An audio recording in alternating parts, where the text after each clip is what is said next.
Euh, je suis triste, en fait. Bien entendu, les événements qui se sont passés en France, alors ce sont des événements lamentables.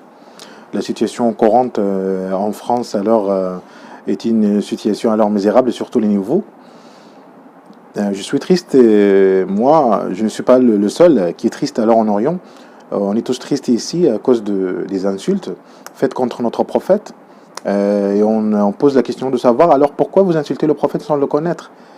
Vous ne lisez même pas alors sur le prophète et sur l'islam pour bien comprendre alors ce qu'est le prophète et ce qu'est l'islam, vraiment. Et ça, c'est vraiment surprenant et choquant parce qu'il y a des citoyens français de confession musulmane qui vivent avec vous en France. Alors qu'est-ce que ces citoyens français de confession musulmane ont fait alors comme faute, comme problème, alors pour avoir cette haine contre l'islam, pour détester l'islam comme ça et pour détester le prophète de l'islam sans le connaître. Vous attaquez alors 2 milliards de personnes. 2 milliards de personnes, 2 milliards de musulmans qui sont dispersés sur le monde, sans avoir la moindre idée alors sur l'islam, sur le Coran, malgré le fait alors que vous avez alors les traductions du Coran en français qui est disponible à la Mecque et partout dans le monde. Alors il faut poser des questions sur l'islam avant. Il faut alors poser des questions sur le prophète Mohammed.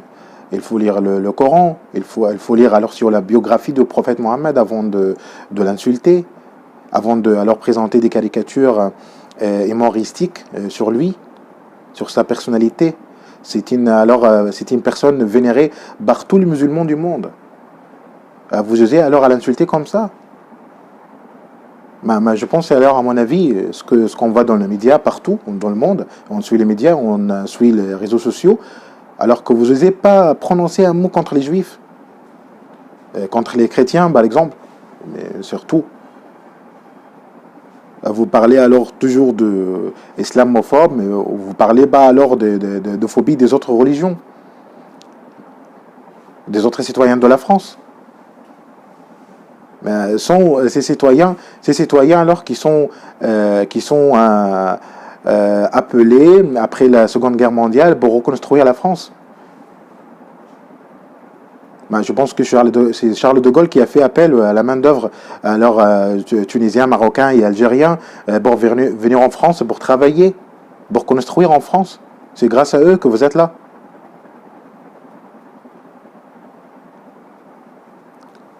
Et le président Macron, cet imbécile, qui parle de la liberté d'expression. De quelle liberté parle-toi? De quelle liberté parle-toi? Et de quelle laïcité parle-toi? Et de liberté d'expression qui donne le droit à des journalistes à insulter la plus grande figure musulmane, à insulter le prophète Mohammed. Mais un journaliste doit être responsable de ce qu'il écrit. Un journaliste doit être cultivé, doit être quelqu'un alors qui lit. Avant de faire quelque chose, avant d'écrire un article comme ça important, qui va provoquer le sentiment alors de frustration de tous les musulmans du monde, il faut lire sur l'islam, il faut lire sur le prophète avant de présenter alors une telle caricature. Mais qu'est-ce que vous allez gagner enfin? Qu'est-ce que vous allez gagner enfin? Ce que vous allez gagner enfin, c'est les musulmans, ils ont décidé alors de boycotter les produits français en Orient. Là, sur le niveau politique et économique, je pensais bien que Macron subit d'un échec presque total sur ce niveau politique et économique. Vous parlez, Macron, dans vos discours politiques, alors toujours de la liberté d'expression ou de la laïcité française. Alors, une laïcité qui est propre à toi. Et une laïcité alors qui est différente des autres laïcités dont parlent les plus grands spécialistes français de la laïcité comme Émile Paulat ou comme Paul Sinesque ou comme par exemple Jean Bobéro qui savent mieux alors sur la laïcité, sur cette spécialité, alors sur cette discipline. Alors, disons en fin de compte que la laïcité française ne contredit pas l'islam, ne contredit pas la législation de l'islam. Mais ce qui apparaît évident et clair, que un plan pour stigmatiser les musulmans en Europe a été mis en marche. Et ça, c'est grave. Vraiment, ce que vous faites maintenant, c'est dangereux.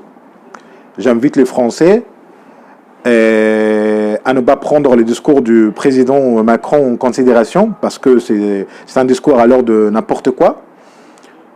Et il dit alors toujours des bêtises, comme son habitude. Et je vous invite alors à lire sur l'islam et à lire sur le prophète. Je vous remercie, les Français honnêtes, les Français sincères, les Français polis, mais je ne remercie pas le président français Macron, je ne remercie pas non plus les journalistes qui ont fait des caricatures sur le prophète. Que la paix et l'éloge et la bénédiction d'Allah soient sur lui. Merci.